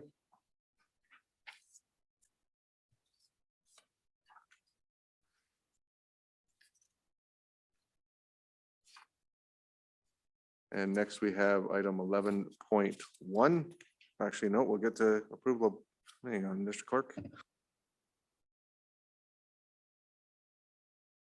We don't have any approval of bylaws, so we're going to number 11.1, which is the drinking water source protection. Moved by Councillor Reed, second by Councillor Martin, whereas the East Group of the Oswald Bayfield Maitland Valley Source Protection Committee is comprised of the municipalities of Mapleton, Minto, Wellington North, North Perth, Perth East, and Howick. Be it resolved that Council of the Township of Mapleton hereby support and nominate for reappointment Mr. Alan Rothwell as our East Group representative on the Maitland Concert or Maitland Valley Source Protection Committee, and further that the clerk be directed to forward this motion to their co-DWSP program supervisor, risk management official. Mr. Clerk, you have any comments on this? Through you, Mr. Mayor, no comments at all. I'm just putting these in front of council as they're obviously on some sort of deadline. Thank you. Questions from members of council? I'll call the question. All in favor? That's carried.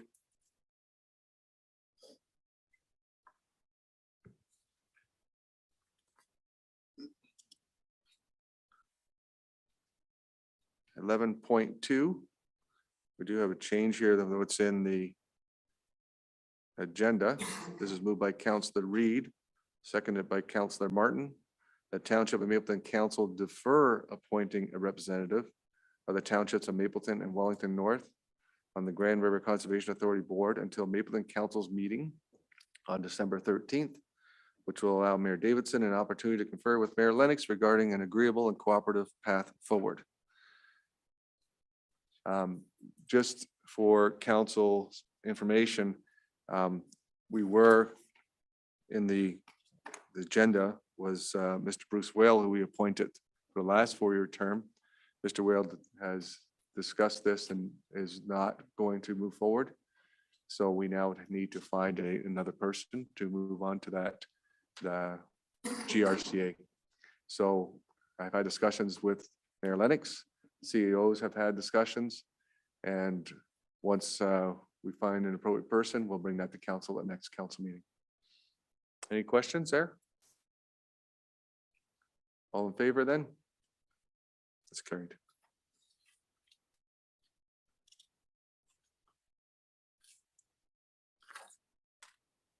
Council, go down to number 12, correspondence for council's information.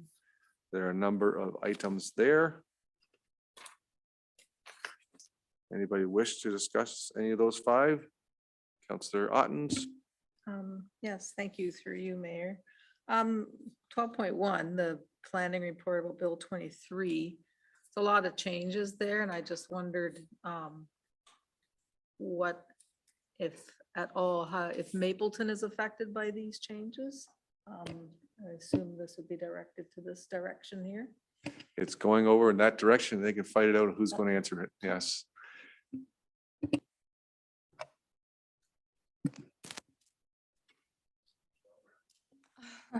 We'll probably tag team this one here, Your Honor.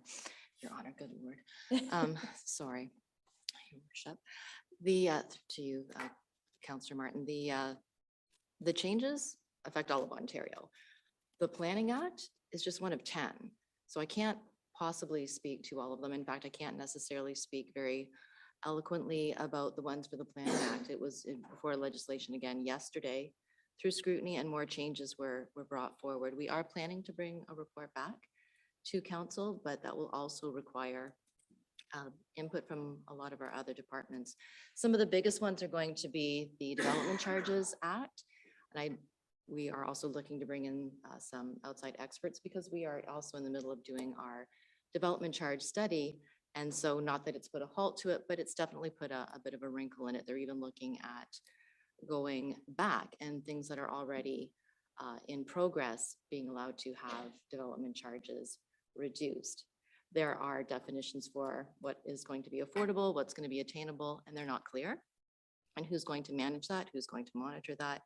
So it has significant impacts as well on the green belt, land being taken away, powers for mayors, not our mayor here in particular, but who's to say that won't come down later. So we're just not prepared to give you, I mean, that if you read that report, you know as much as we do now. Thank you, Michelle. It's a lot of information. I know we had this, this report came to Planning and Land Division this past month. And certainly there's a lot of discussion around the table, and staff, just as we see here, everyone is really unknown right now of what actually is going to take place and what the large impact is. I know AMO is all over this as well. And even though they were shut out of the committee meetings for whatever reason, we'll see what the provincial government's going to do. I know, as Michelle has pointed out, they have made even some changes at their committee level just yesterday. So wait and see. Go ahead. The only other thing I would add is we, again, just yesterday received an email from Sarah to let us know that they will also be meeting with the ministry later this week to discuss how this will directly impact the MCR moving forward and the official plan. Oh, it's on.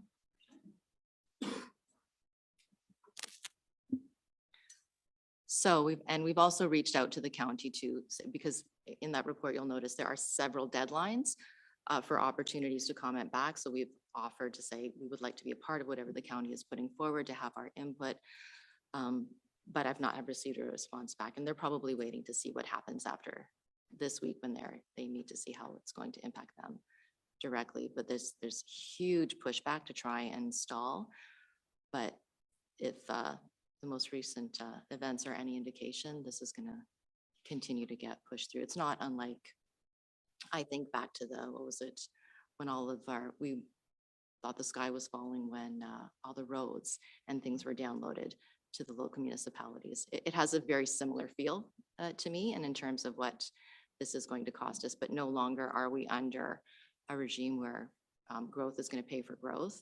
It's going to be quite the opposite, and it will have a very negative impact on our taxpayers. Thank you. Mr. Barron? Yeah, and to add to that, as you know, we approved redoing our development charges. So we were fortunate enough, I think Michelle and John were on a call where Hampson actually set up the meeting and said, we're gonna stop working on your development charges because if a development charges bylaw was approved after June, I believe it is, of 2022, you're kind of grandfathered, or before your grandfather, but anything after that date, these new changes will apply. And they mentioned that we might be at a disadvantage if we continue redoing our development charges fees, because the rules in place will actually reduce what we can charge the development community for growth. So right now we're kind of sitting, according to the folks at Hempson, we're sitting okay. But if we continue and we might be at a disadvantage financially if we redo the study and redo the development charges and not just come out with this new bill. So everybody's kind of in limbo and wondering what's going on. Councilor Martin? Now's the last time, I promise. So just a comment, you know, I think we know exactly what, you can make a lot of assumptions why AMO was not in the committee meetings, right? We've, you know, our fearless provincial leader has this insatiable desire for growth. And like Michelle pointed out, you know, growth paying for growth is not going to be a thing if this kind of goes through as this act goes through as it's constituted. And I know we're like small beans in the overall, you know, some of the major municipalities are going to be like significantly impacted, but I think we need to take a real hard look at it along with our surrounding municipalities on whether it's even worth growing under the current. I mean, we're being forced to at times, but like a lot of the financial principles that John's tried to instill in our brainstem over the last few years, as far as budgeting and planning, almost get punted or they get significantly altered by the fact that, you know, new developments are not going to pay for themselves and are not going to benefit the entire community. In fact, it would be exactly the opposite. So it'll be fascinating to see where this goes. Thank you, Councilor Martin. And certainly is something that we have to think about here as we are supposed to be growing, but without the development charges, we can't fulfill the requirements of getting our wastewater treatment plant up to snuff. And that is one of the real significant issues with our community growing. So we can't rely on development fees to offset any costs of that, moving it forward to 1,300, then we're going to be really slow at growing in this community. We might be in one of those standstills again for another 10 years, or until a new provincial government comes in with different rules, or this government for different rules. We never know. Anything else to add in? Go ahead, Councilor Tamlin. I just want to say thank you for that report as well. And oh, sorry, yeah, to say thank you for that report. Yeah, it kind of, thank you for the comment as well, Councillor Martin, as well, of kind of like, if the money's not there, you know, and how much needs to be done in order to, that needs to be done now for the community we have, regarding with the community that might grow into the future as well. So as you know, these deadlines were, I think in 2 days, I think some of the comments, right? So we're not really in a position to change this momentum of what's happening. But as they come down, even though, you know, I think it's looking at the opening the Greenbelt and other regions as well.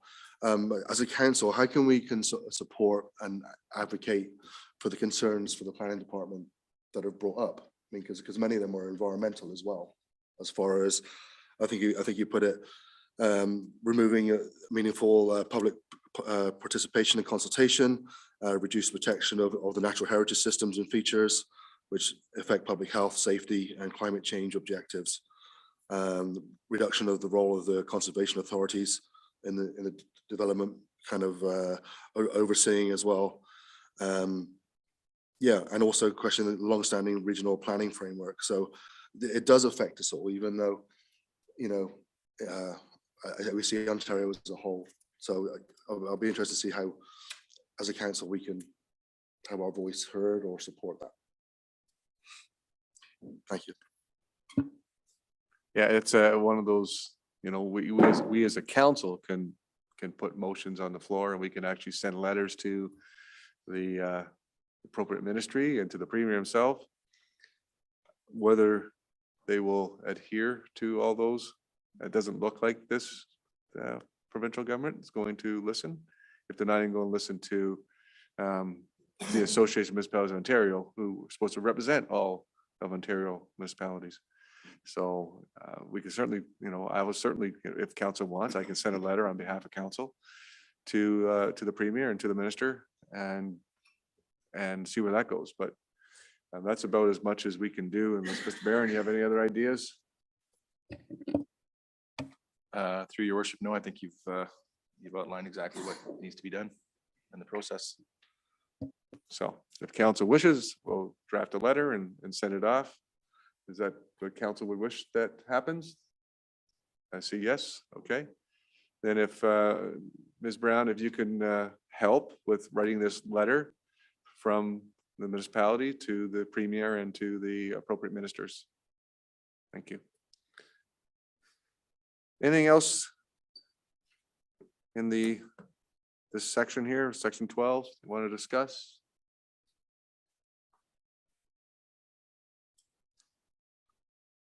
And we'll move on to item 13. Item 13 is a notice of motion. You'll see there's a notice of motion for a reduction of speed limit on Simpson Street East in Alma that will come back to council on December 13th for discussion under other business. That is there just for you to know that that's coming. Item 14, notice of provision is in there, North Wellington Community News discussing the provision operating budget 2023. Notice is in the paper. And 14.2, the North Wellington Community News applications for citizens and township committees. At this time, we number 15, we have other business. Anything for council to bring up other business?